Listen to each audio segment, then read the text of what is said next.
Hey yo, What's up? I'm not what up, man? 1 second. Okay.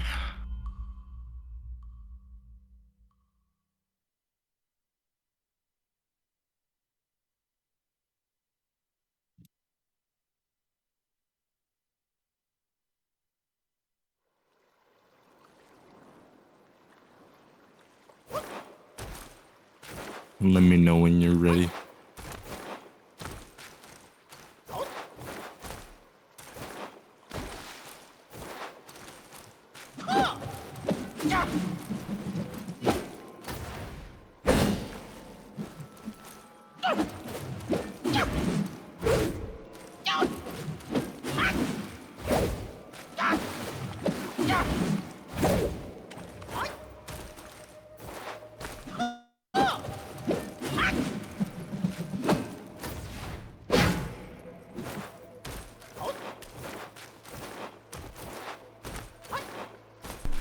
What is this?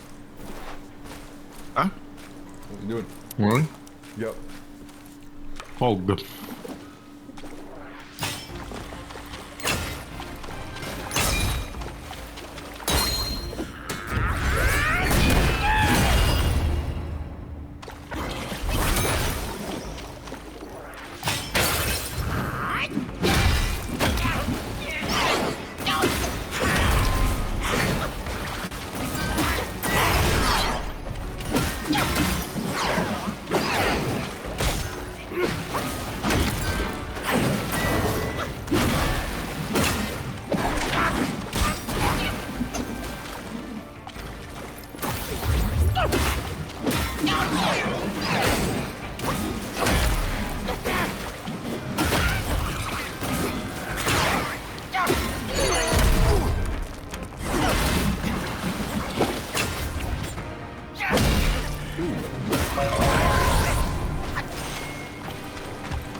Dude, I feel like doing all 4 phases at once would actually be so hard.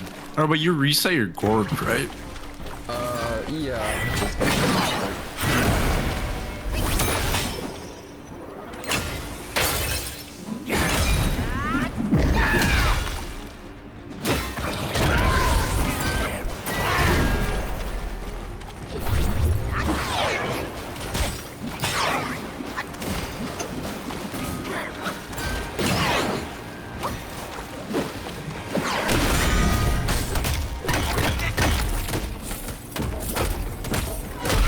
I don't know what triggers that.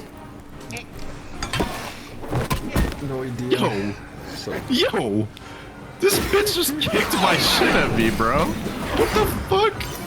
Fuck this guy, for real. Oh, hell nah.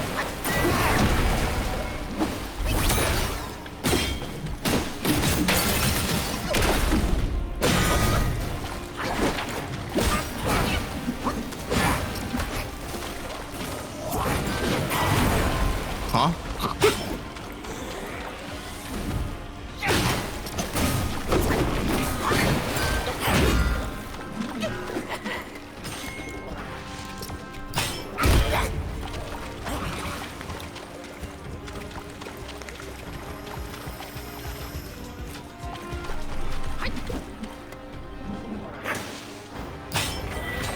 oh god.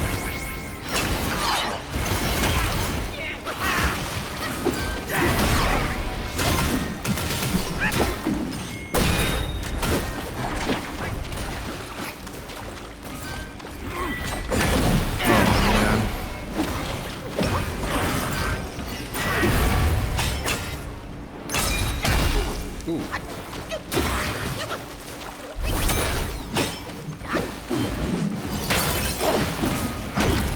Wow, what the heck? Why did he take like no damage? I have no idea.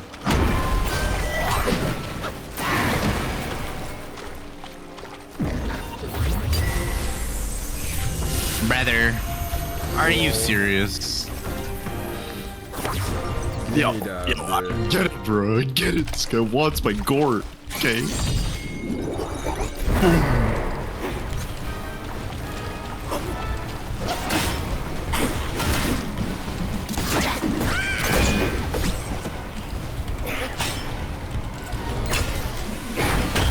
Oh. Oh.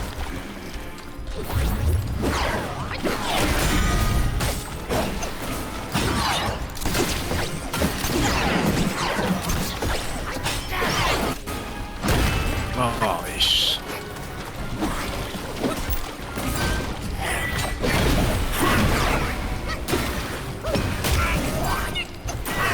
Ooh. Oh, dang.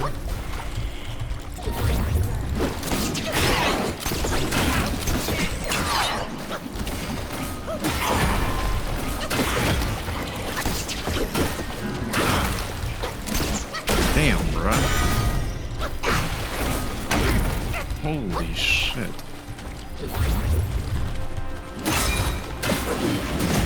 Why does he actually take no damage? Yeah, I think you are weaker.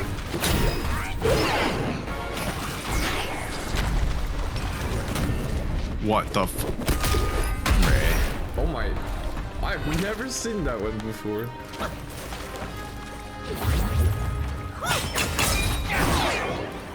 Really? So crazy. Oh. Oh my god. Man.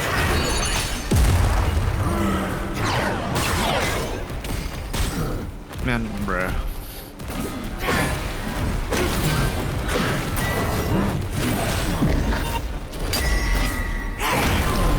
Wow, that's so brutal. He's playing like me, bro.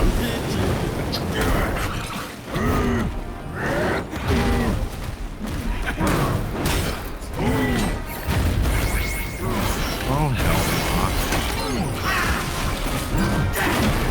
no. You're trash. Chill. Oh, nice. Punch.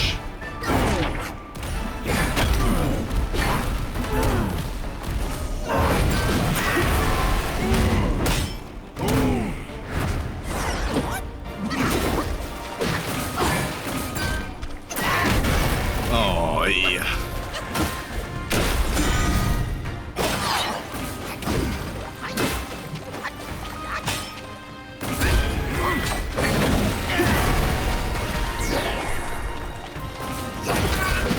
First.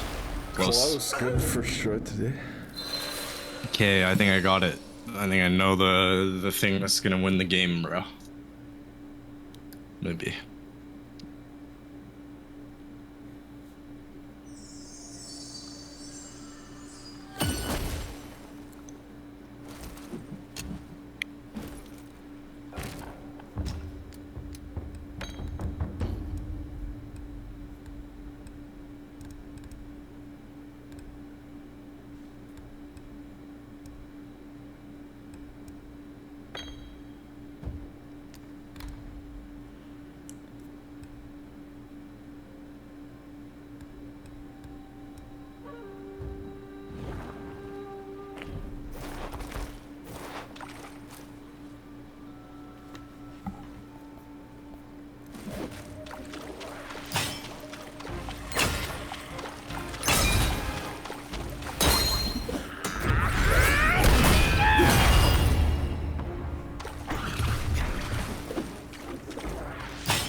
dude. Took no damage the other time though.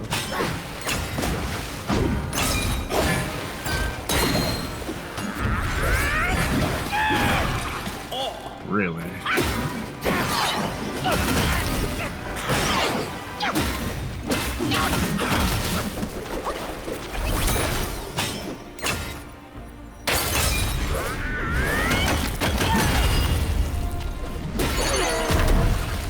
Man, this guy's correct.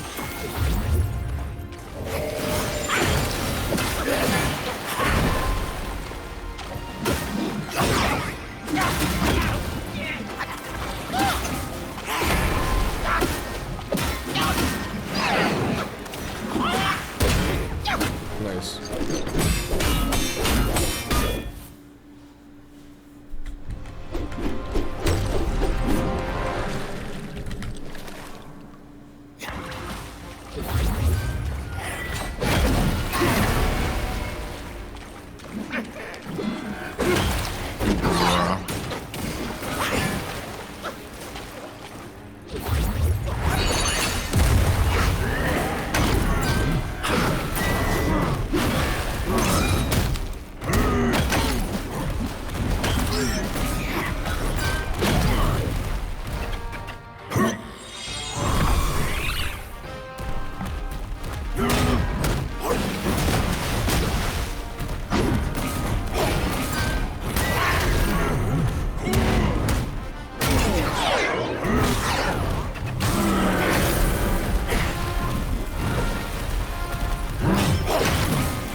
But like this move is so dumb. It's because you rock solid on you.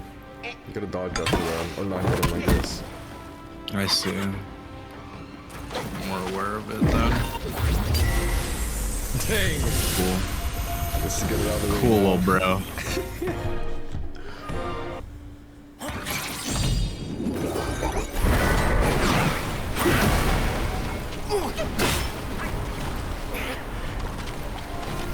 Why? Oh wow. Bruh, it's so cringe. Like,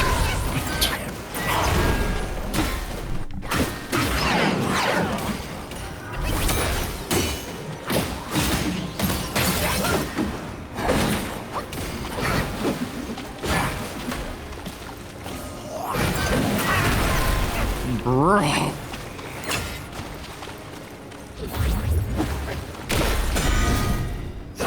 Nice. Get up there. Dude. Huh. Why are you just like impossible to hit now?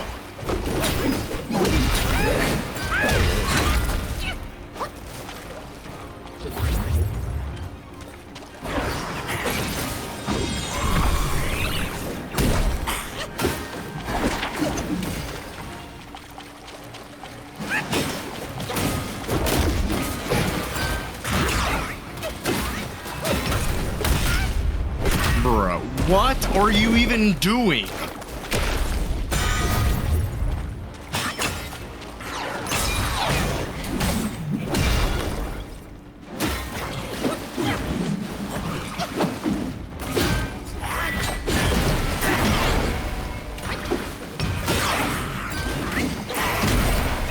Bruh.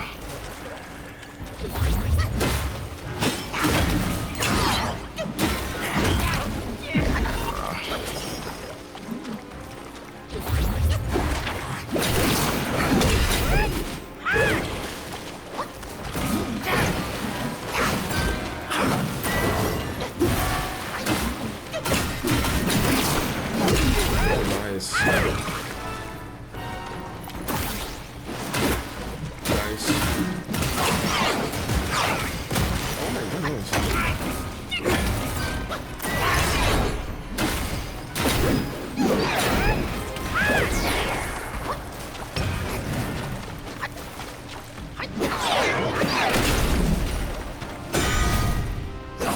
Nice.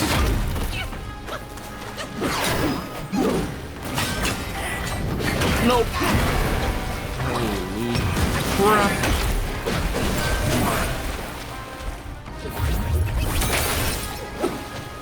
Fucking luck.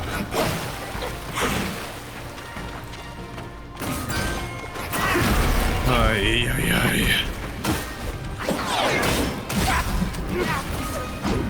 Takes no damage at all. Yeah, this is super dodgy in the second phase.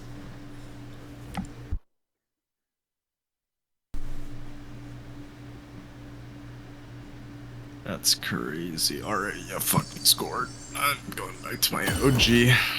Dude, this Gort, my Gort just has to be like the best, bro. I cannot believe how like useless these other Gords are. Which one are you? Maybe this one will be better, but nah, this one's so shit too. Bruh, Well, that it's one just lets like, you have 4 soaks. Is the like what's good about that one? mm-hmm. But like, I don't know, this shit is just like kind of trash. 36% health. Kind of nutting, It's bro. kinda fair. You're used to it. I low-key, I think I used that one until I got the 10 upgrade one. Oh, I see.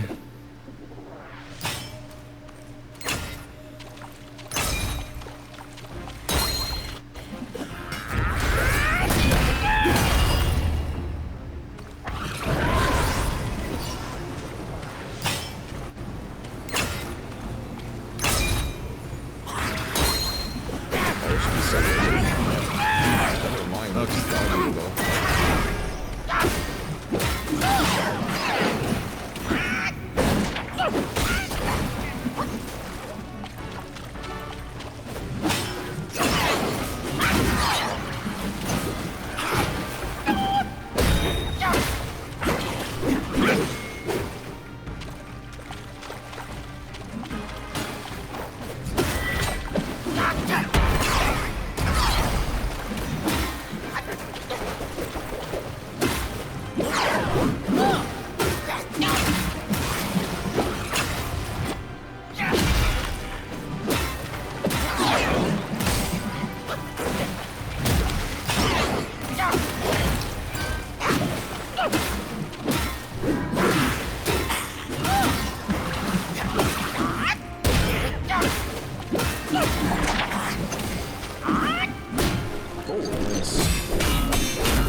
You can stay in there. It's just the outside that hurts you. When you're inside it, you actually get focus. It works for you too.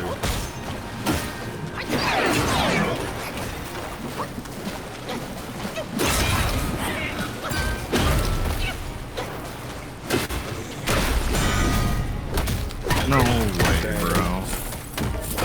Stupid rock solid is so annoying. What a cringe move.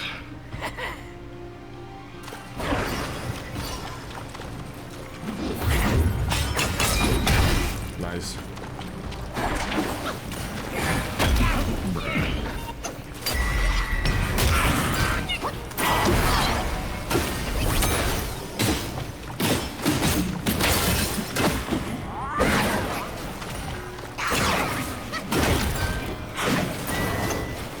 Nay.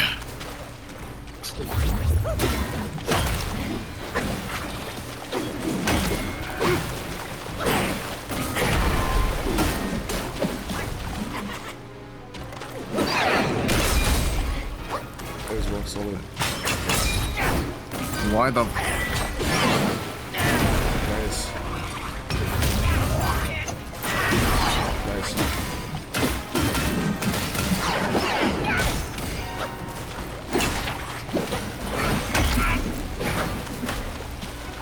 Yo, I definitely do not have this much mana, bro.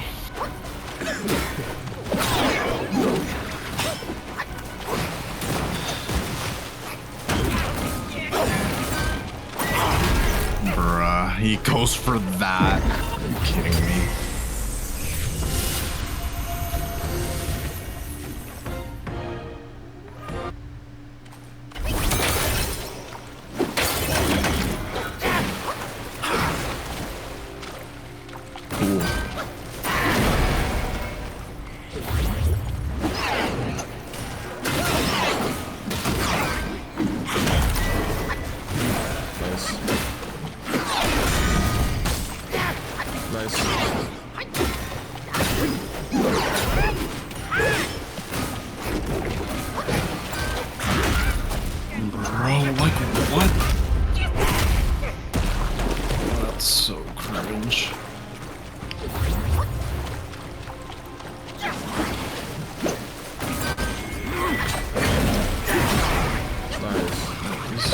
so cringe. Oh my god. Dude, like, fuck off. What am I supposed to do about that? There's no room to punish you ever because you're just constantly swinging.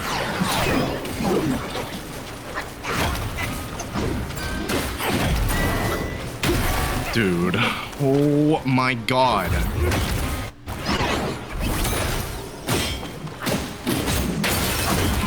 Holy shit.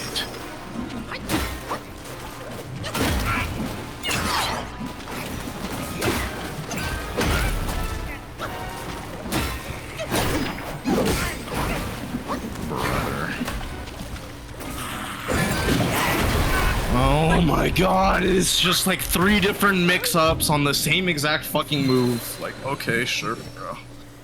God, that's gonna be so fucking annoying. Holy shit.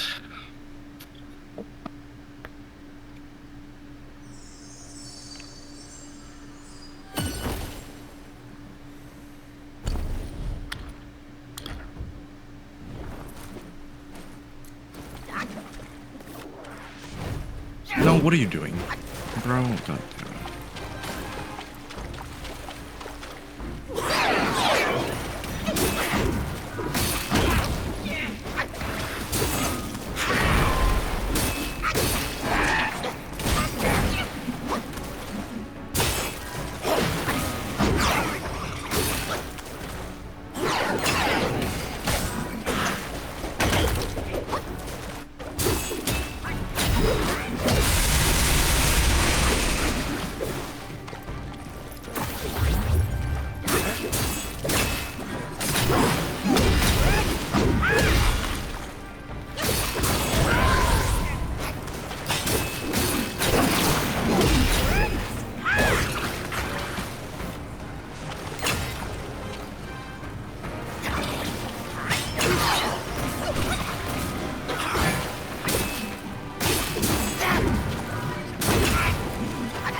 What is my... What is happening?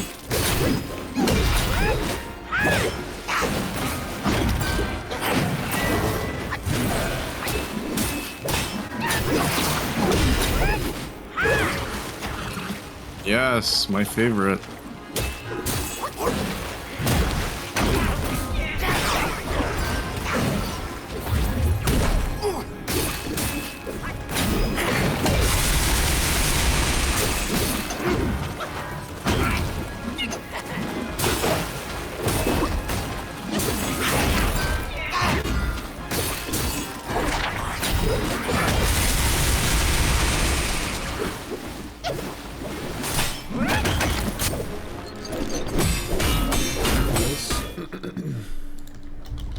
So crazy.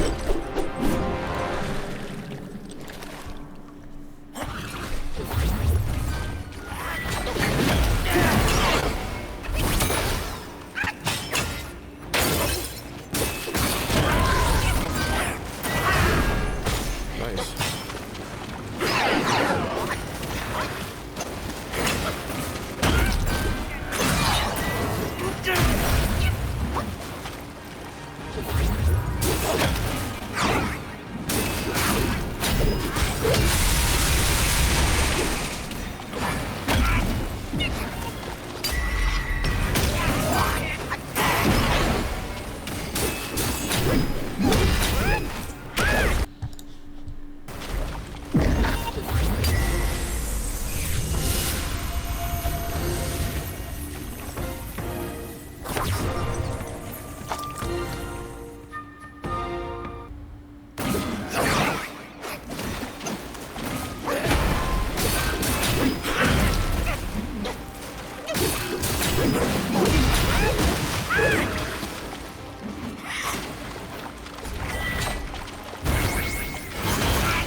Wow.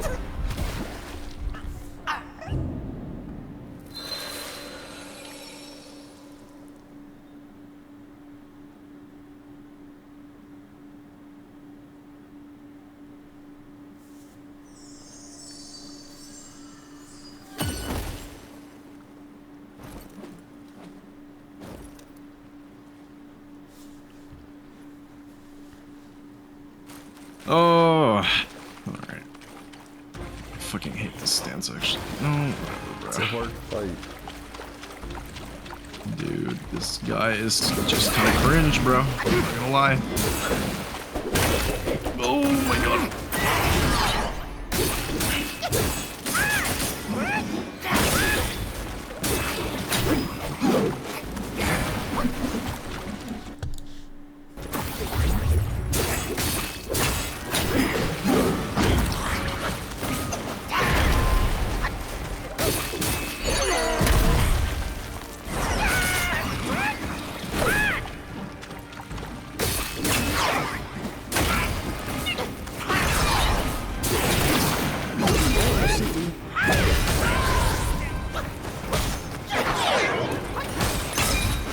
What is happening?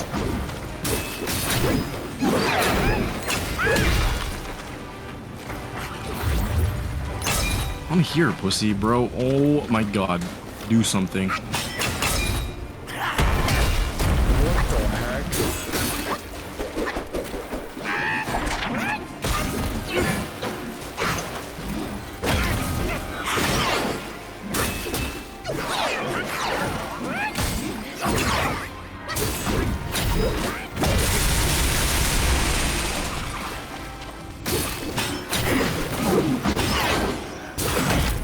Nice.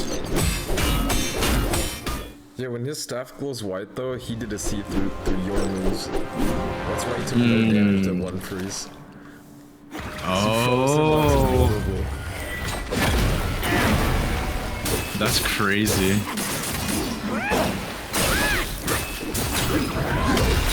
Oh, good damage.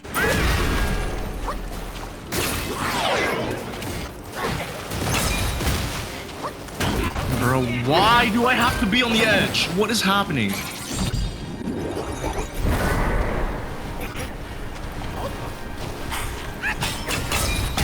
Nice.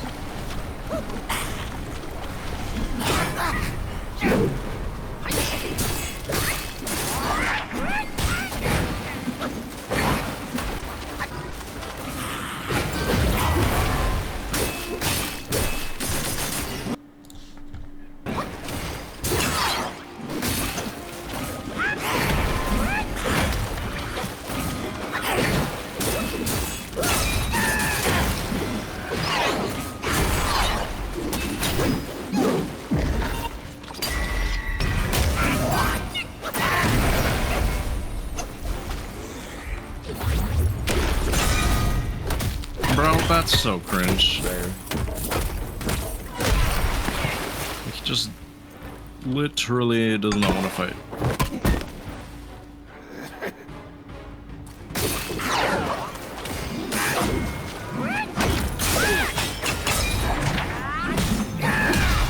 Oh, what? It works, I guess. Somehow. Bluetooth auto.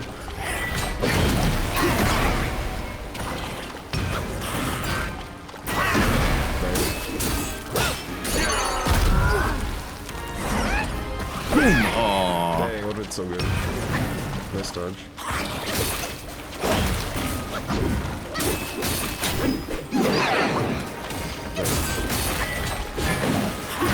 Nice, bro.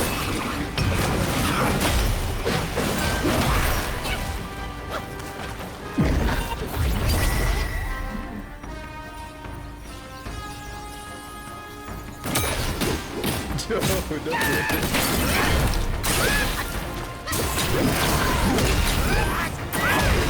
Oh god, nice. Nice dodge.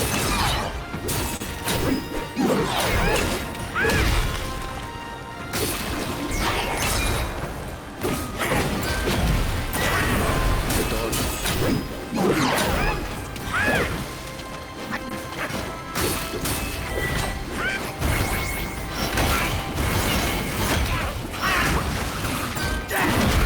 Oof.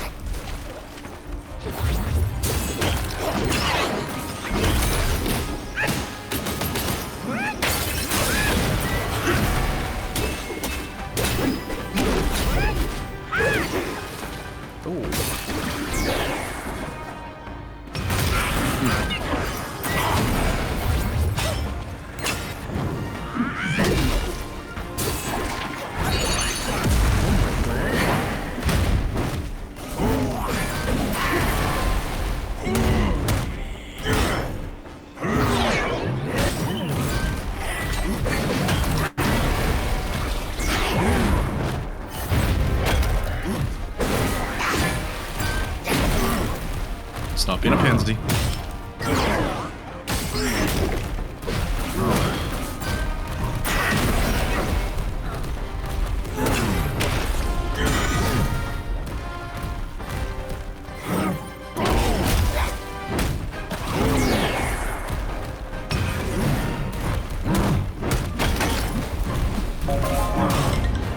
Shit! Oh my gosh. Not bad at all.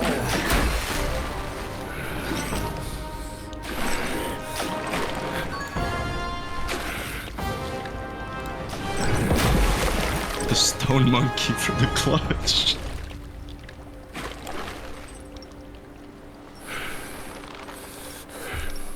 I don't even know what happened in that fight. Just like lost health for some reason.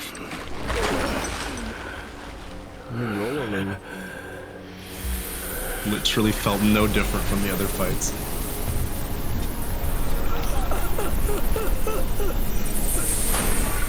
Oh shit, bro. Give me back all my powers, you bitch. Oh shit.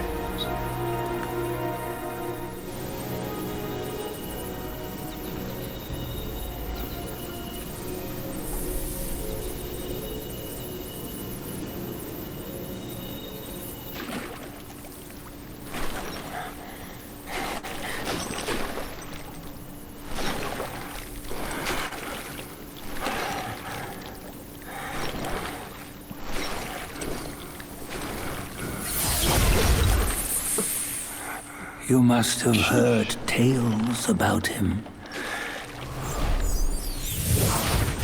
Some say he helped Tung Monk fetch the scriptures, was granted Buddhahood, and stayed on Mount Lingshan thereafter.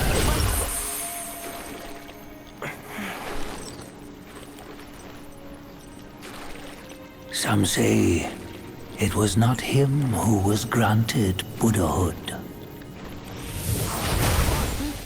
The real him was already dead on the journey to the west.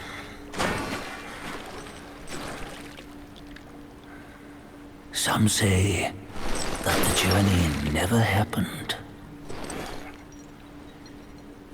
He is nothing but a monkey who lives in some storyteller's tall tale. But now, you will hear a tale which no one has ever known.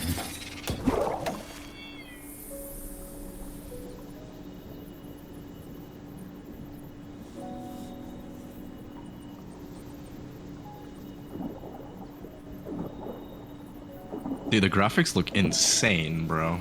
Yeah, it does look good. Actually wild.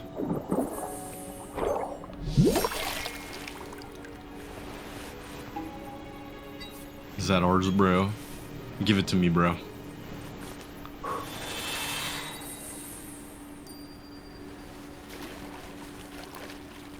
Give me Wukong's mind, bro.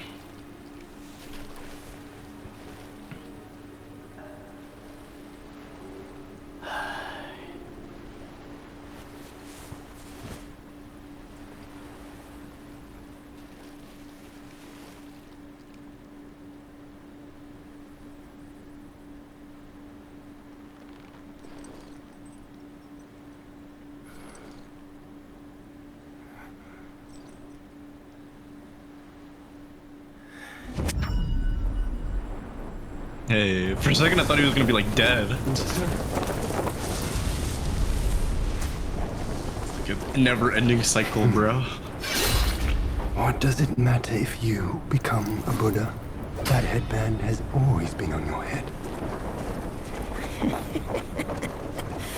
Keep those eyes wide open. Watch me rip it off and break free. Sun Wukong, when you defied the Celestial Court, I had to seal you beneath the mountains with my immense power. Yet, after enduring punishment, you embraced the Dharma, uplifted good against evil, and subdued Yao Guais throughout the journey. For your contribution, I now bestow upon you the title of victorious fighting Buddha.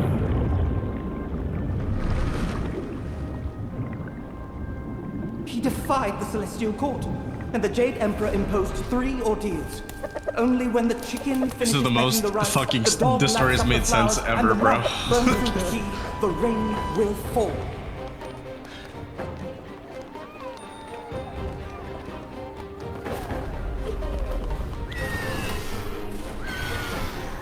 So like,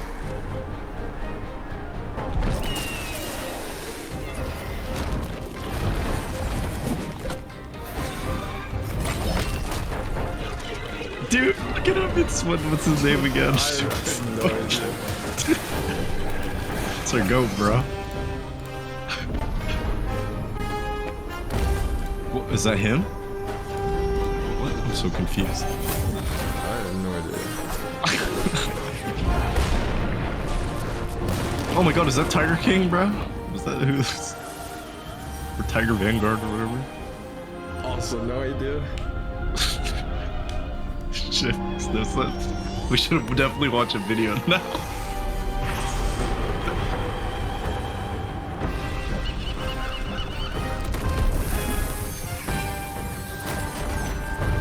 Sheesh.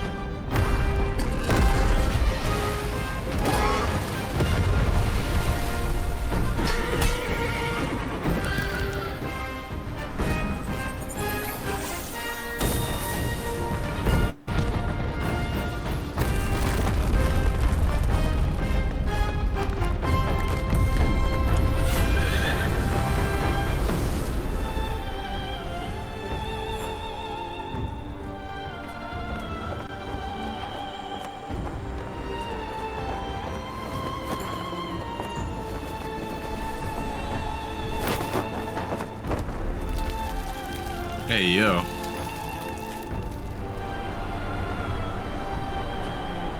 What, was he actually just taking a piss on that dude's hand? I think that is canonical.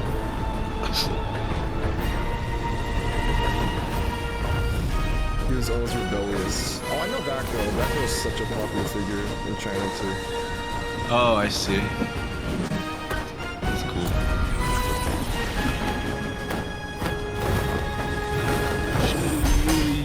Sheesh.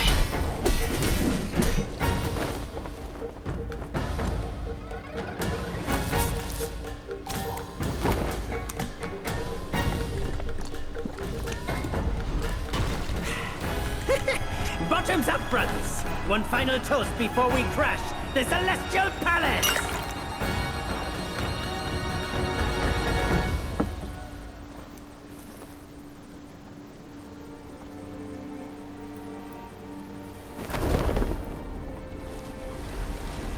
No shit, did he do it, bro? He killed the Celestial Beings.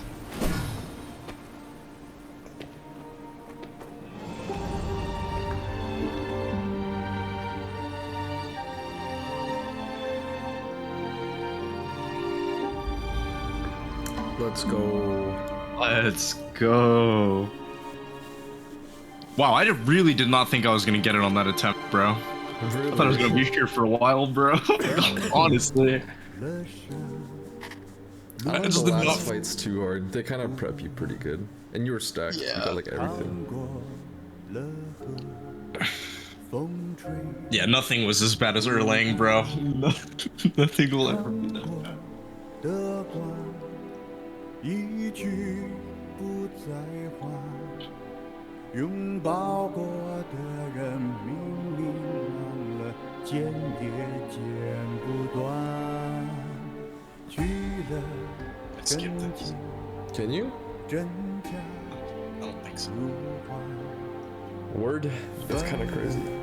身 I think at the end it'll give you an option to go into. Well, you can continue, which is sets you before the boss, or you can do new game plus. 大地凋零依 It's a 然 new game plus. 得了 You stay the same as you are, I think, and then you get to run through the game again 千 from the 万 beginning. 生灵涂 Oh wow, that's 炭。 crazy. I think you're like just overpowered. That's how you can get to like level like max level, level like 400 or 300 or something.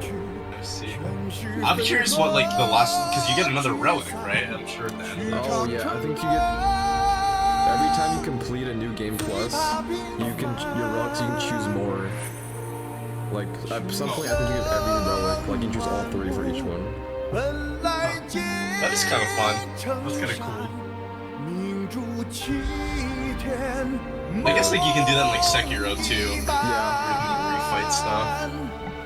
英雄被写成诗，只身爱与勇敢，是凝成花。 Low key, the music's not bad, bro. It's kind of fire. What took you? How many times do you think you tried against the last guy, Rukon? Maybe like 7, 8 times. You beat it on your 7th, so you died 6. Ooh, let's go. How many did it take you? It wasn't that bad for me, but I think I took more than you though.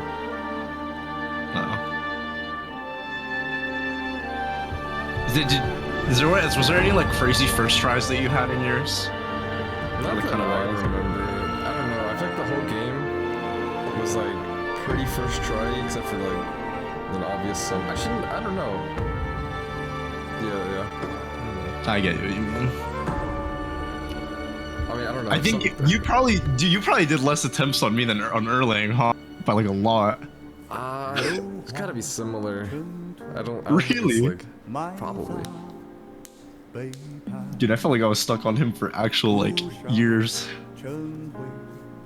I mean, I did too. I was so pissed. I didn't die after the Erling fight though. Like in that, like, when you were like becoming the storm. Yeah.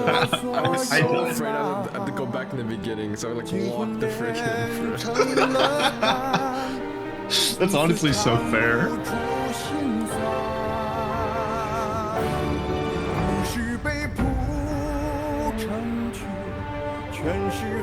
Nah, all the fights were like set up pretty well. Still don't know like how you were supposed to find anything without a guide though. It's like you just have to. I guess you just have to explore. I mean, I don't know, dude. The game, so much optional stuff, bro. Yeah, I'm sure. Like you can probably beat the game like relatively quickly, right? How many bosses do you actually have to fight? Required bosses. How is this shit still not done? Oh wait, I can skip it now. Oh, bruh.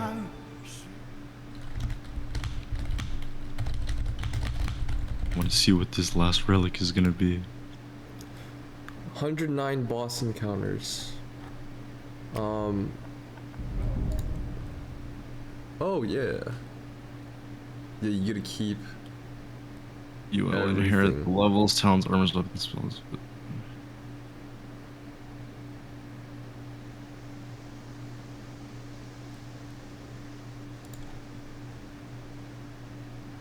Oh, they're redone though. Oh, you can just fight them? Whoa, wait, what is this?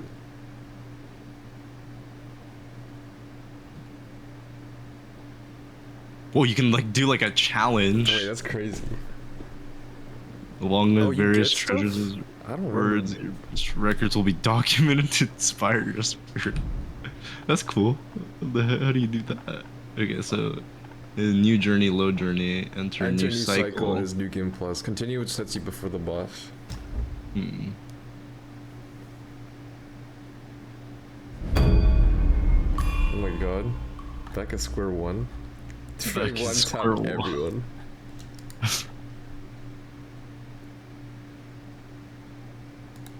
There's 109 boss fights. That are required? Or is 102 to 109? I don't think it's required. Let me look it up.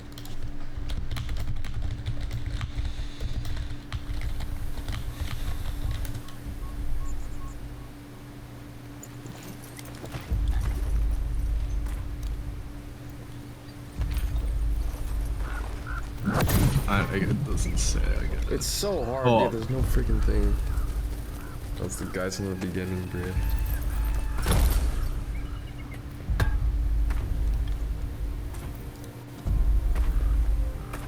Wait. Oh wait, do we get to do the fight against Erlang again? I Yeah, kind of we want get to. it. Wait, this one's kind of dope.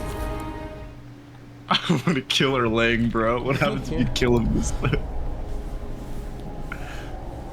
Oh, I Come think here, he just Erlang. cheats. I think you were supposed to win, but then he cheats. Oh, those above, and that black mutt of yours. Come at me, all of you. Did he talk that much the first time? Yeah. Your character never speaks. You don't play the same way.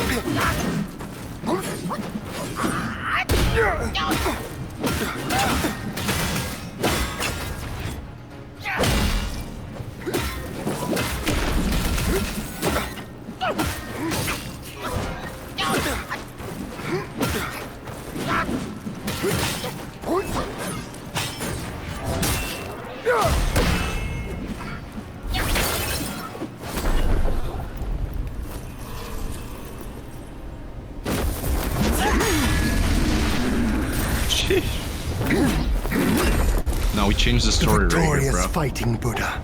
Have you any idea how many would give their everything for immortality? Immortality? For that word, all realms and beings have ruined themselves. Shit, he kind of spit.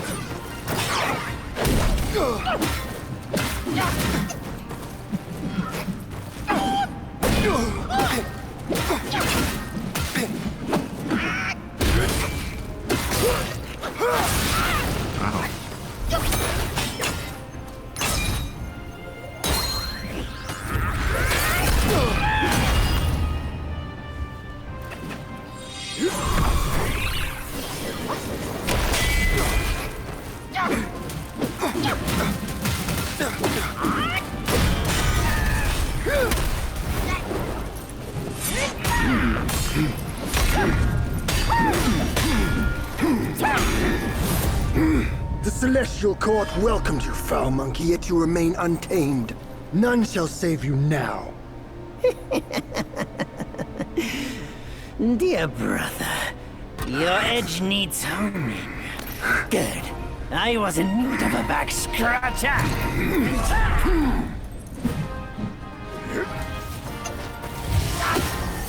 Oh yeah, easy, bro.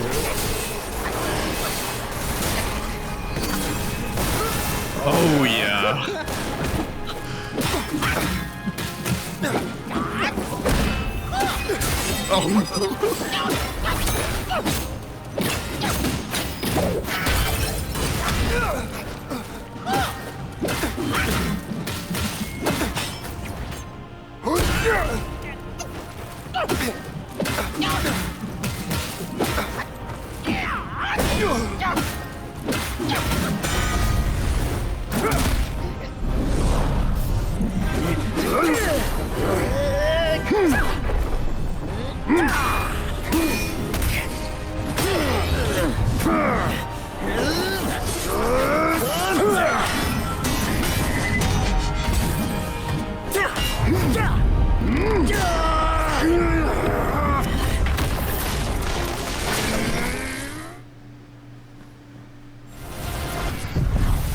No, Kong's dead, bro.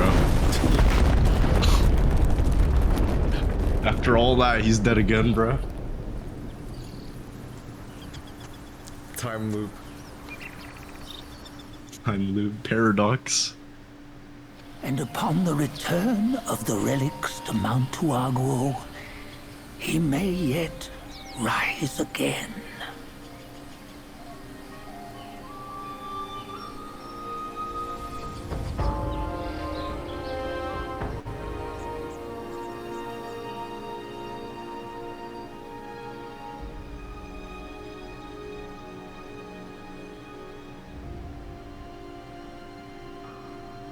I feel like there's gotta be so many bosses I like literally just have like no idea they were No idea what? like who they are, because I feel like I Oh. like did it in like 2 like phases. Gonna play through the game like all in one go. So funny. Yeah, that's true. Oh, let's go. Alright, I just want to see what the freaking thing is and then I'm Done. Wait, what thing? The relic or whatever. No, Oh, is that? Oh, I never even thought of that. Reach death and ever grow. Huh? Yeah, you see, what bliss my fate shows. Luck's around the corner. Seems like he just fell from a fruit tree here. Perfect timing. This peach knew I needed a snack. You sneaky rascal! Dare to fool me? I'll make sure you regret it. Bruh, y'all are cooked. Hey, yo. You guys don't want it, bro. You guys don't want it. Trust me, you don't want it. No, bro. Stop. I'm warning you.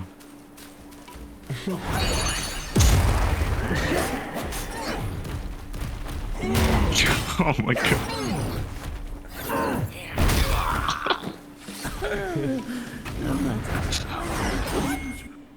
Let's see. Oh wait, dude, maybe you do get the relic. Oh shoot. Shish. That's how you, dude. I've seen so many clips of the middle one. This one performs the duplicates will fall. That's cool. So if you do a 4-point heavy attack, every single one of your clones do it at the same time. That's crazy. I wonder if they would all do like the sword slash move, like if I did it. They do. They would. That's With sick. the, like, yeah. And begun on the first short duration after activating the life-saving strand, escape death and gain significant damage bonus. That's also goated, bro. God damn. That's crazy. This is probably just the best for what I would play. That's crazy though. Let's go. How many more sparks do I have, bro? Oh shit, I had 3 sparks to invest, bro. I was trolling. No, I think you got him after killing him.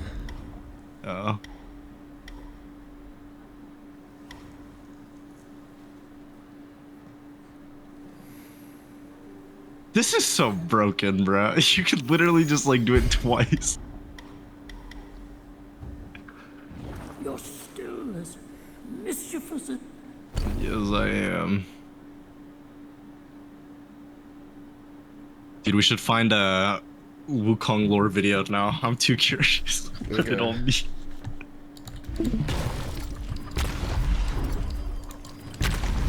Actually, mad interested in that. You wanna find one? I find guess we can both look. I guess. That's fair. Boom, boom, boom. Black Myth Wukong. Story explained. I bet you there's probably just like. Oh my! What are all of these like an hour long? Yeah, that's what I would have figured. I was gonna say, it's not like infinite long.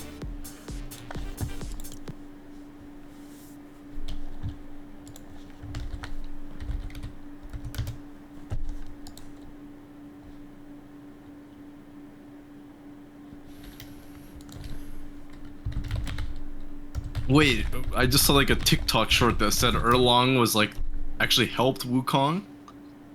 It's crazy. I did though. Is there a short one? There's like no short one. Bro, yeah. The shortest one I found is 32 minutes. Yeah. What? Oh, dude, is there actually an hour of lore, bro? There's no way.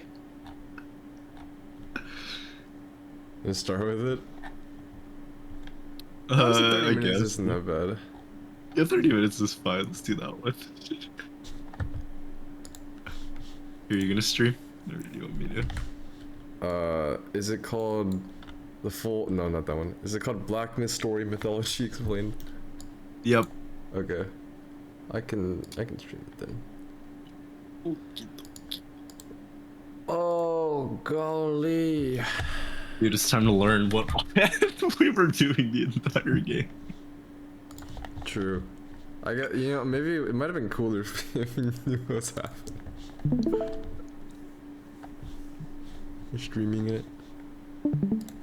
Yeah, I'm here. This video will explain the story of Black Myth Wukong. I'll not only be talking about its story and multiple endings, but even delving into its original source material Journey to the West to provide some extra context. As always, like the video if you enjoy and subscribe if you're new. Feel free to check out my other story related videos here on the channel, such as these story explanation videos like this, or ones that are more in-depth and have more So Black Myth Wukong is based on the ancient Chinese novel Journey to the West. I should clarify that while I have read the novel, I am certainly no expert. The translation by Anthony Yu was the version I read, which seems to be a well-respected version of the original. That said, Journey to the West is an extremely complicated story to understand and dissect, especially if you're not familiar with it, so there is a high chance I will get something wrong.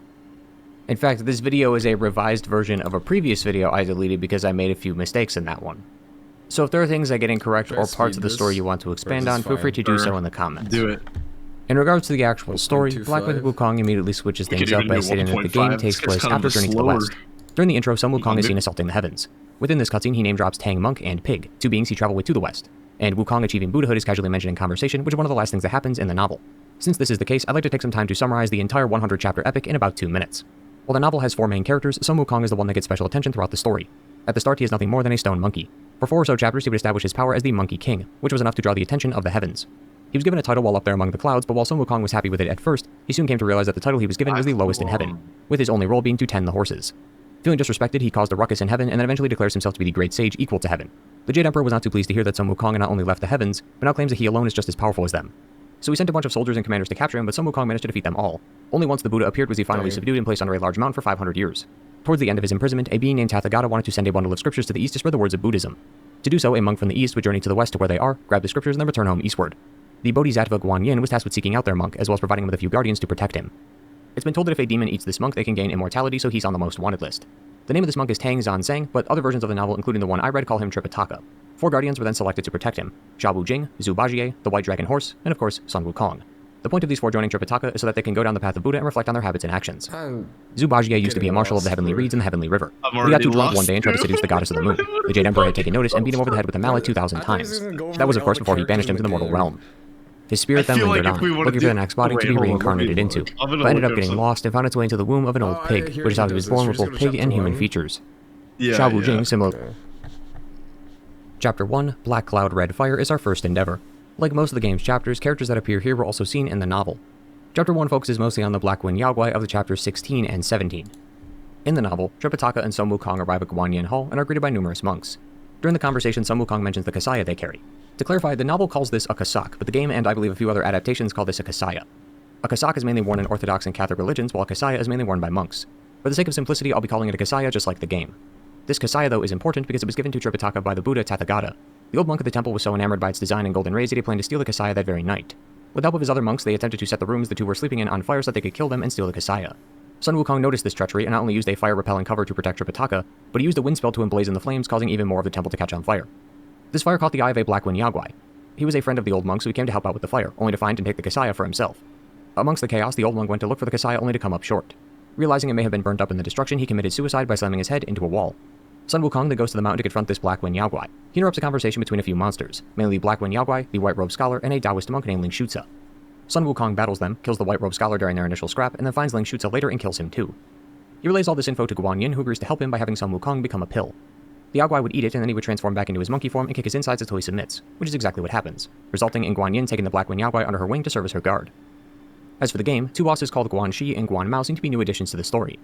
Both were monks of the monastery who conceived of the plan to get the Kasaya from Tripitaka by burning their rooms. They were apparently killed in the fires, but they somehow came back as Yaoguai. No. The others from the tale, however, like Ling Shutza, White Cloud Noble, and Elder Xingji, all seem to... I think so. I think this video is kind of trash, bro. He's just like saying a bunch of bullshit. Man, what do we do, bro? Dude, I think we have to watch one of those like hour-long. Based on the popular Chinese novel Journey to the West, Black Myth Wukong is mostly based as a sequel, which includes retellings of the original source material with a few changes here and there. As the first Unreal Engine 5 game that actually runs well, you play as the Destined One, searching for the 6 relics scattered around the lands that one day you can restore the great Monkey King to his former glory. But if you're like me, you were watching these cutscenes and going, wait, what's happening? And that is precisely why I've created this video, to fill you in on the entire story of Black Myth Wukong, covering the main plot as it relates to Sun Wukong. First we'll introduce the Monkey King himself, followed by his introduction in the game, then we'll get really deep into the lore you're exploring Sun Wukong's story in Journey to the West as it's described and shown in-game, culminating in what may be the most important to you, the player, your story. Yes, you, the Destined One, as you scour of the land facing increasingly challenging foes to ultimately save Wukong. Or so you think. Without further ado, grab your 17,550-pound shrunken-down pillar staffs, squeeze those seed sacks, and return to Monkey, because you are in for one of the coolest stories I've ever had the honor of making a video about. Welcome to Black Myth Wukong.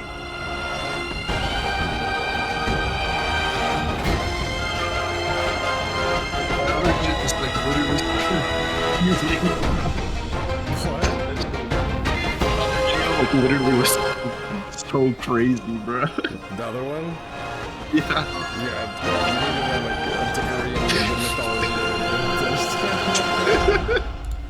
Before we get into the start of the game, I need you to understand a little bit about Sun Wukong. He was a stone monkey, meaning he was birthed out of a goddamn rock. He was real smart and came to understand many things, learning languages and shit, and also he kind of learned how to become immortal, like several times. The Celestial Court, which was like a bunch of gods and stuff in heaven, didn't like that he was learning all this crazy high-level shit as just a mere stone monkey. They fought him, but ultimately upon realizing they couldn't really kill him, they sealed him under a mountain for 500 years. But eventually a monk, that the game refers to as Tang Monk, was tasked with a mission to grab some scriptures from the heavenly lands to the west and take them back to where he derived from. Why did he need to do this? I honestly have no clue, but it's pretty important because Sun Wukong found himself meeting this monk as Tang needed an assistant, or in other words, a disciple, to aid him along the journey, because bro was like super weak on his own. Tang Monk acquired basically a celestial device straight out of the Saw movies because it had the ability to, once securely bound to someone's head after they put it on, could literally allow the spellbinder to utter some words and force the thing to shrink, causing immense pain to the wearer. Tang Monk did this to Wukong and basically enslaved the monkey to escort him. So with that out of the way, we're going to take a big old leap to what many of you have probably seen in the game, the prologue, or the point where you actually play as Sun Wukong. I'll explain its significance and then we'll touch back on these early chapters and go through some of the most relevant parts of the Journey to the West that Sun Wukong joined Tang Monk and the others throughout. Fast forward to after the events of Journey to the West. The story picks up with you playing as Sun Wukong, now prepared for battle against what seems to be some towering giants or gods. One Dragon Ball Z cloud ride later that screams,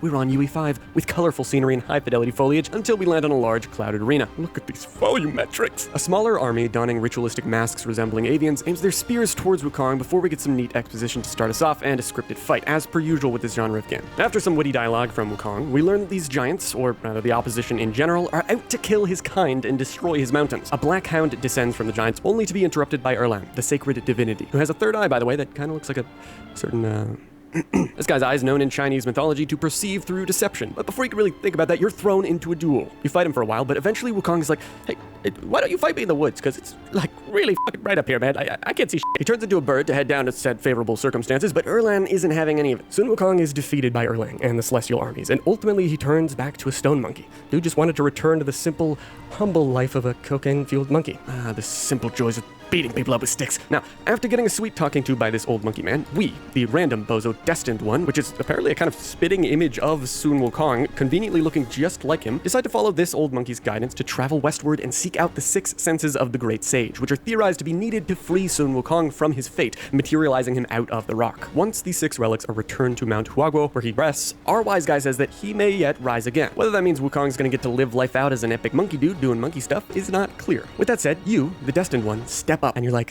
I'm your guy. And so your journey to the west begins. Except to wait, before we can get to your said journey to the west, remember how the game starts at the end of Sun Wukong's own journey to the west?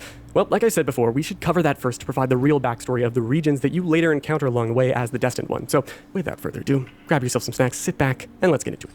Oh, that's kind of fun. A young kid named Jinchi was wandering around in a dark forest one fateful night when he found a giant black bear guy. This black bear gave him some money and basically showed him greed. He went on to become a monk that was obsessed with blankets, or in other words, kasayas. All the while, he grew up within this monk society of Guanyin Temple and retained the bear's greed within him. He eventually became an elder monk, fittingly titled Elder Jinchi. I don't know what witchcraft he was doing with these blankets. This is like some Aladdin shit going on. Now, around the same region as Blackwind Mountain, if not nestled literally within the forests themselves, were multiple groups of yaoguais, like snakes, wolves, and of course there was, the bear guai. The wolves had a really confusing amount of characters, if I'm going to be honest, and one of them was this scrawny little guy that wanted to roleplay as a human. So after he asked the bear guai to turn him into a human in sort of of appearance so he could live with the monks, the Bear Guai accepted and let young Guangji try living with them. All the while, the snake motherfuckers saw this happen. They were pretty competitive against the wolves, so they were like, all right, let's send the most depraved one of us to go and one-up Guangji and make sure that he doesn't win over the favor of the Bear Guai, because everyone likes the Bear Guai. He just has lots of riz to go around. But regardless, the snake Guai sent in Guang Mao, who was supposed to keep track of Guangji and hopefully come out on top of earning the respect of both the monk society and potentially Daddy Bear Guai. Guang Mao did not have very much riz and failed every single speech check with Elder Jinji, but then an opportunity arose that would change everything for both Guang Mao and Guangxi.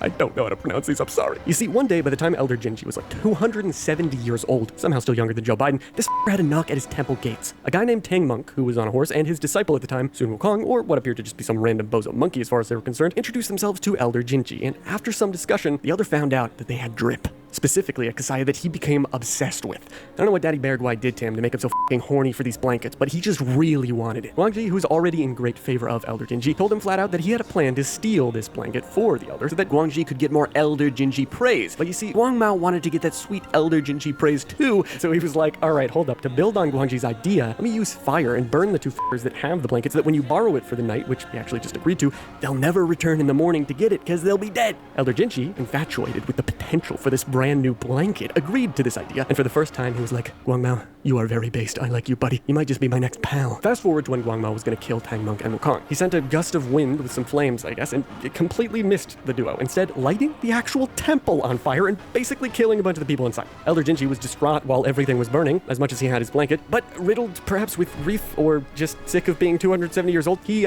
himself. Just Elder Jinji was no more, kind of. I mean, he became like a demon. Disciples come, I hear travelers approaching my temple carrying you treasure. Anyway, from then on, Guang Mao and Guangji, both basically being responsible for the burning of the temple, decided to just live in the mountains again, and that's kind of where this old tale concludes. Hopefully that was somewhat coherent and you could kind of understand it. I had to piece so many different pieces of information together. Regardless, that takes us to chapter 2. That made so much more sense, bro. Oh yeah, the headless drip, bro.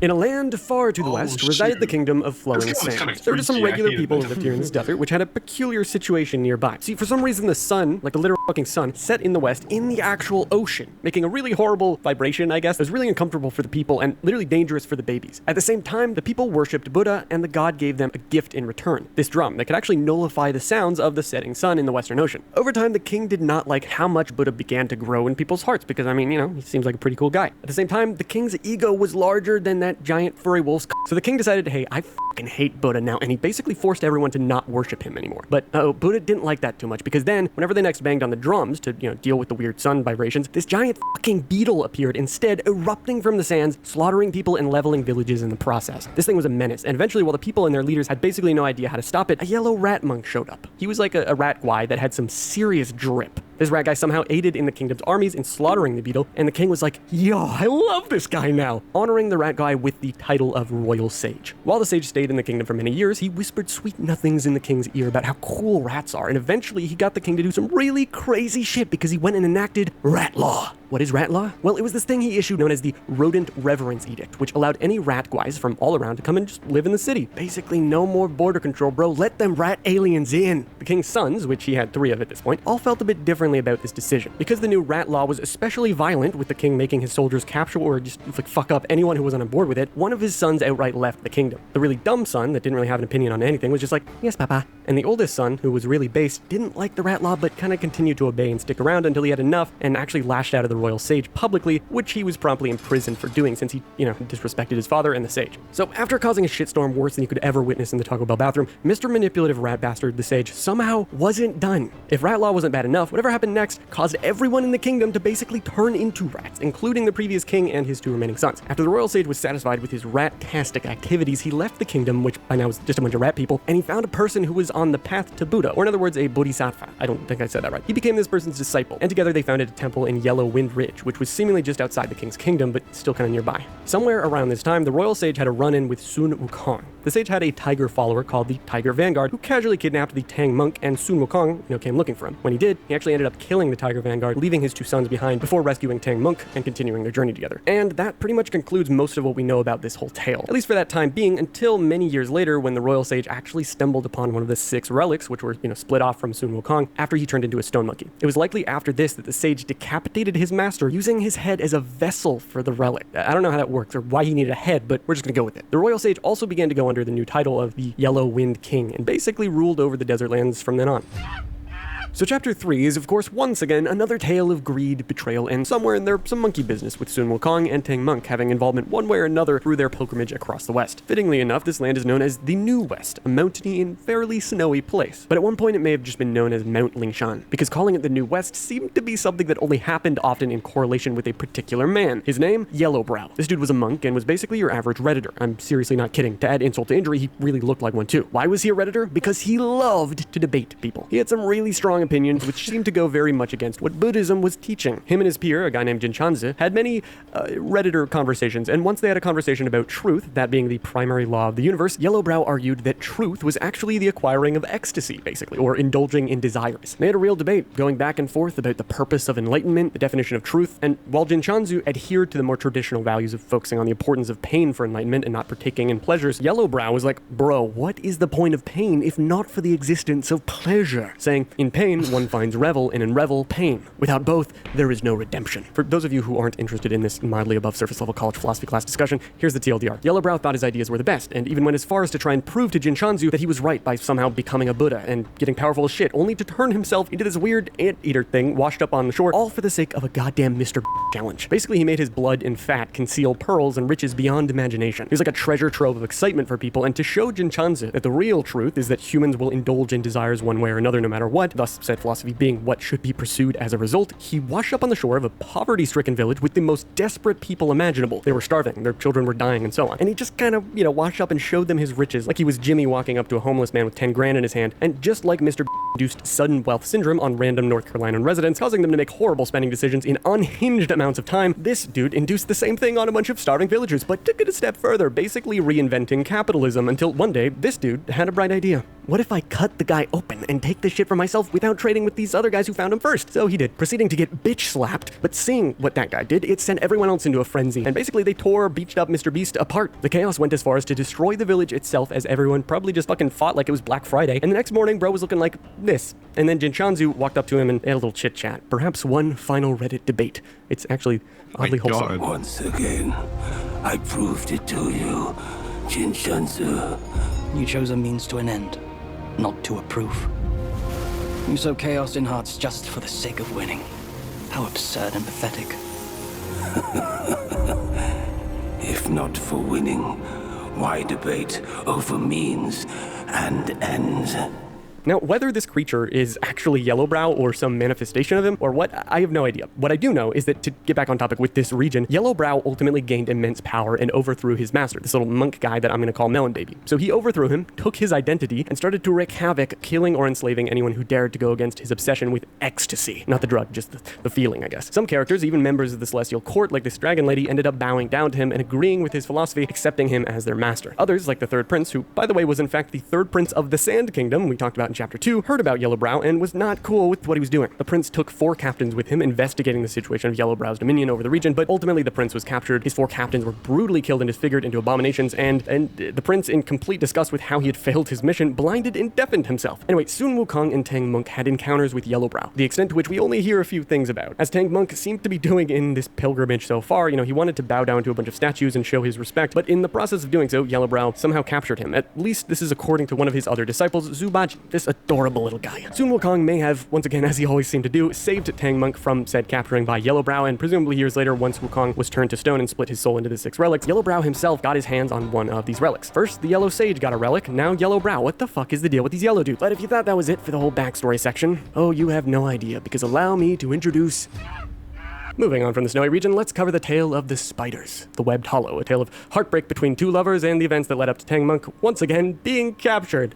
Oh, where to even begin? The gang, which is now composed of Wukong, Tang monk, Zubaji, and this dude named Sandy, which has like no significance in the actual game, arrive in a forest, presumably after everything that went on in Chapter 3 with Yellowbrow and all that. Tang Monk wanders into a celestial bathing spring, taken over by 7 spider guys. Tang Monk gets captured, Wukong finds out, becomes a bird, finds them bathing, and takes their clothes so that they can't escape without, like, being naked. Wukong, why did you do this? Bajia sees the women and has a Vietnam flashback to his past. See, at some point, Bajia was a normal dude, an admiral in the Celestial Court, actually.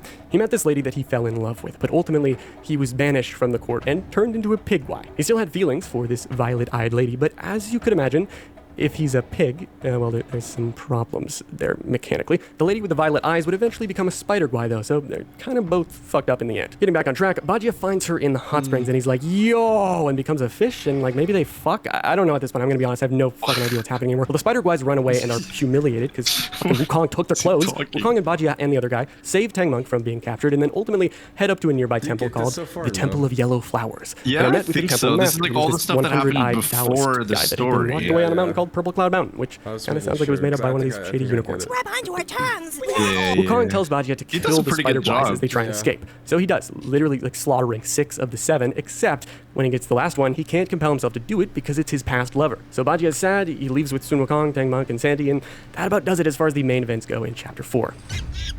The Flaming Mountains were a perilous place. Long ago, some fiery bricks fell down from the court and made these mountains, like, permanently on fire, meaning that they had to be held at bay with some really powerful fans. The Keeper Boy, who was responsible for not letting something like that happen, was thus banished from the Celestial Court to become the keeper of the newly inflamed mountains. There was a Bull King, Yao Guai, that ruled over this land, along with his wife named Rakshasi. They had a son named Red Boy and a daughter named Ping Ping, though the daughter was born with a fox princess that the Bull King courted, not from Rakshasi. Red Boy also technically was birthed after Rakshasi drank from a river that just makes women pregnant because that water is just special. Anyway, long story short, when Wukong, Tang Monk, Baji, and Sandy at some point made it to the Flaming Mountains along their journey, they realized it's a bit of an obstacle. They needed to pass the very on fire Flaming Mountains, and so after investigating how they could do so, Sun Wukong ended up stealing the crazy cool fan from Rakshasi. The Bull King, who was actually one of Wukong's 6 very good friends from during his worldly travels, was not cool with this. To add insult to injury, in all the panic and fighting that ensued, Bajia killed the Bull King's concubine, that fox princess who had birthed their daughter Ping Ping, and that made the dude very mad. Bull King turns into a kaiju, and then, oh look, the entire army of the Celestial Court showed up to back up Sun Wukong and ensure that Tang Monk could make it through this obstacle without any issues. So they chop off the Bull King's head, which isn't really a permanent thing because he's kind of immortal and can grow it back. And then ultimately Rakshasi gives up the fan as they're defeated. Wukong uses the fan and the gang carries on, not without obviously causing some major damage to Wukong's friendship with the Bull King, as much as their friendship remains and results in one of the saddest scenes in the game, which we'll get into later. Little editor's note here, I do want to just emphasize that while it seems like Wukong is really being an asshole here, he had to, in order to, obey the court and obey the mission that, he was on with Tang Monk. And one of the things that he says to the Bull King before basically just flipping him off is that he whispers, find someone to serve. It's like the only way that people like us can survive. Find a master and serve the right. It's the only path left for the likes of us. Don't you understand, brother? Bull King and Monkey were friends because they were alike. They were kind of against the higher-ups that wanted to take away their freedoms. And as much as Wukong was trying to sort of work with them for his freedom, ultimately, the court never changes. Tang Monk, Sun Wukong, Bajia, and Sandy do eventually finish their journey, though there are a lot of events that happen in between in the original source material that are not shown in game, at least not much. What we do know is that once the Tang Monk had retrieved the Tripitaka from the Buddha to the far west, those scrolls basically, which if you recall was his goal to get the scriptures, he finally returned them and the gang was rewarded, at least you'd think. The court was, well, really fucking mad at Wukong still for everything that had happened. This was never going to end well for Sun, despite his master Tang Monk being safe. My master. Safe. His scriptures being sound. The scriptures. Sound. And all seemingly done as was more or less forced onto Wukong to be done. Well, he stood against immense power, and power that did not forget his past. They didn't trust him to just be free in his mountains and vibe with his monkeys. So that brings us to... Coming full circle, let's address the elephant in the room. How does everything we've covered so far of Wukong's journey ultimately lead to the beginning of the game and him essentially dying? Well, you see, the short version is that Sun Wukong, after finishing his journey with Tang Monk, gains immortality, and he also gets this title of victorious fighting Buddha by the Celestial Court. But Wukong wanted to just, hang out with his monkey buddies back on Mount Huego and chill. I mean, he had gained the title, did the stuff he vowed to do, and attained Buddhahood. What more could the Celestial Court really ask from him, right? Well, apparently a lot. They wanted him to continue to serve them, which ultimately he didn't want to do any longer. If he served them, they could keep watch over him, which they very much wanted. But Wukong wanted freedom. Of the many friends and enemies he made in the court over his life, one who very much respected him, even if they were rivals at times, was Erlang Shen. With everything under consideration, Erlang and Wukong both knew that eventually the Celestial Court was going to come after him. He essentially could never escape his fate, and so Erlang and Wukong conspired for for a big-brain plan. Erlang would kill Wukong after sealing Wukong's memories in his third eye. The pieces of his essence would be spread around to the many characters we've gone over, like the Bear Guai, Yellow Sage, Yellow Brow, Dallas, and, much to his dismay, one of Wukong's greatest friends, the Bull King. So secretly, this plan went into action, and that brings us to the start. You already know the deal, so let's cut to the chase. Sun Wukong fights the court. He loses. Somehow, despite being immortal, like really immortal, he actually gets killed by Erlang, as was according to his plan.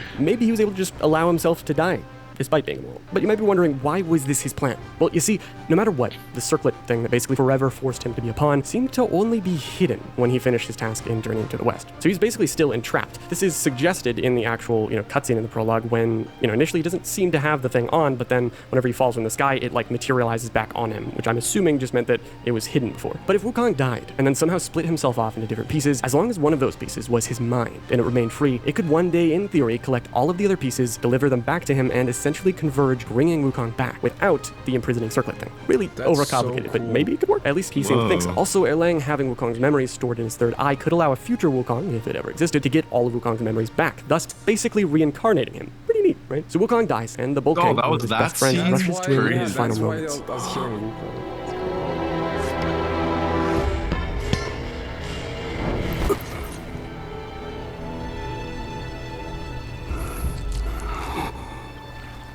Wukong basically becomes fully Stone Monkey once again, just as he had been initially before his birth. And now we fast forward many years, hundreds maybe? I don't know the exact passage of time, but it's old enough for this monkey, one of his descendants, to be old as shit. A bunch of his other descendants are hanging around, and of course, old Monkey Man sets you, the Destined One, and fun fact, one of the relics of Wukong, his mind, to go and retrieve the 5 other relics, then return back to Mount Huego to theoretically revive Wukong. So without further ado, let's finally get into what you've probably been waiting for, the story of you, the Destined One. That's crazy.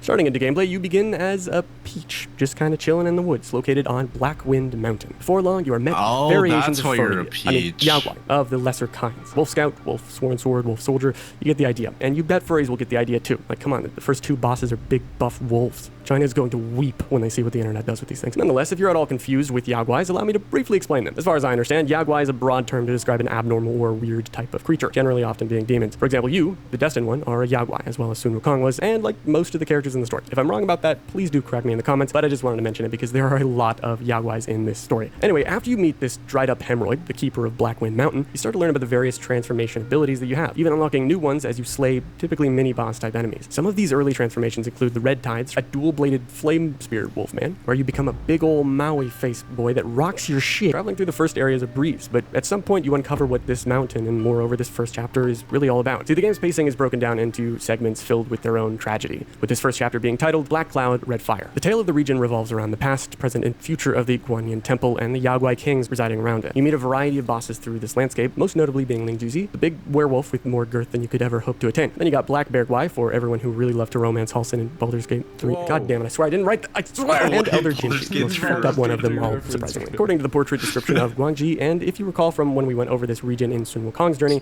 Black Bear Guai and Ling Juzi were close, even going as far as to grant a wish for the young Guangji to live amongst humans, to study them to become one by mimicking their mannerisms. The young furry was then sent to study under Elder Jinchi, of course. Elder Jinchi was the elder that resided in Guanyin Temple, hosting housing basically for all the Yaguai alike. This blind motherfucker was entrusted to a Kasaya way back when, which of course, if you remember, resulted in the fucking place burning to the ground. You know the deal. Anyways, after we dominate Ling Juzi, our monkey moves forward and into the fucked up wilderness with skeleton Yaguais and funny crows, killing a snake down the line until you meet a wise master capable of upgrading your gourd to suck in the spirits of your fallen enemies so that you can use them against their will, for example, like Mr. Big Headbutt Man. You're gonna see this old guy in basically every other chapter moving forward. After killing this guy, Guang Mao, if you remember, pretty much just treats him as like a totally irrelevant character, we come across the next boss, White-Clad Noble. This edgy protagonist is both human and serpent. A Yaguai, because of course everything is. Meeting everyone's racist uncle, this man kicks your shit in with strength only matched by the most insecure wife beaters, and then ultimately just screws off and flies away. Now, if you choose to find the secret boss just before the godlike physique that is the Black Wind King, you get to kill good old Jinchi. If you thought the boss before Guanyin's temple was a pain in the ass, oh, just you wait. This man loves his Kasaya blanket things. You'll notice everything around Guanyin in the secret location where you fight Jinchi is burned to smithereens, essentially a past memory, or what the game calls an obsession, which gives you more context as to the historical events that directly tie into your current objective, usually centered around the relic of the region. And speaking of said relic, the Bear Guai has it. Specifically, when Wukong was killed, a pair of eyes was given to the bear. Though these eyes didn't appear to be Wukong's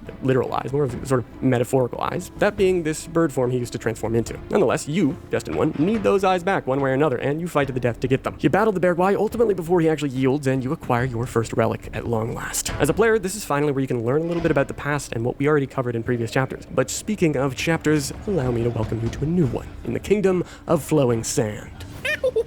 So fast forward to an unexplained amount of time into your journey, and we see you, Destined One, riddled with arrows in a rather hostile-looking desert canyon, as a headless monk plays a dope-stringed instrument and sings this song about the history of the region as you're just sitting there like, oh god, please just fucking kill me already. He does you a favor and evaporates the arrows, restoring your vigor and determination to your incredible quest to find the remaining relics. Stand up, Destined One.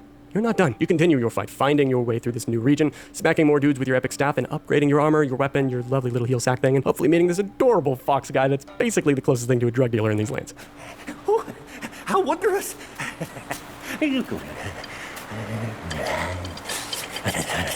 It doesn't take you too long to come across this crazy motherfucker, the King of Flowing Sands, which, if you recall, we already talked about. But now you get to see this dude in the flesh, now of course having been a rat for probably many years. You also fight the second prince, the dumb one that basically just does what his daddy tells him to do. You can either kill the dad and then the son, or just the son, prompting the king to run away into a cave and summon his other son, the first prince, upon which his rat son finally says, fuck you, to his dad and eats him up. Then you can choose to kill the prince if you want. Now, to re-emphasize what you probably already know by now, you're on the path to following in many of Sun Wukong's footprints, traveling to a lot of the same locations, hence why we covered them first so you'd have the backstory. If you recall, there's only one prince of the Flowing Sand King left, but he isn't here because he had left the kingdom, forever ago and actually gotten captured in the New West, which we'll get into in a bit. So you continue along your journey, fighting Yao Guais like the Tiger Vanguard, son to the one that Sun Wukong had killed way back when, and okay, this was honestly one of the first really challenging bosses, and if you've played the game for yourself, you'll see why.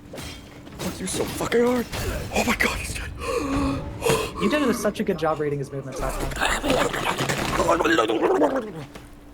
Yeah, that's right, Ned. After beating him, the Headless Monk comes back to jam out and give you a new ability. More boss beating later, including some pretty normal enemies. And then you got this rock dude with actual rock ass cheeks. Ultimately, you meet Mr. Headless Monk once again, and you find yourself either fighting the end boss of the region, or if you're feeling like learning a bit more about the past, you can choose to explore the secret Obsession, which, by the way, every chapter has. And in this one, you go to a distant window in time of what the desert looked like before the tragedy fully set in. This weird boar dude with unusually long claws kind of exposition dumps a bunch of knowledge, and you step into the past to reveal what the yellow rat was like before totally usurping power from the region. I don't know why he just wanted to rule over it so bad, but basically he was trying to gain power from the horrifying beetle that was terrorizing the kingdom. Sure, it had the side effect of helping the people by clearing the thing out, but the rat was doing it for selfish reasons at the end of the day. Your role in this obsession is to help kill the damn thing. And you do. Holy shit, this fight is fucking sick.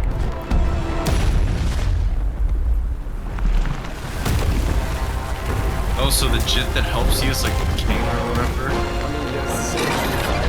So look at this guy. But then betrayed him. It's like the rest of his arms.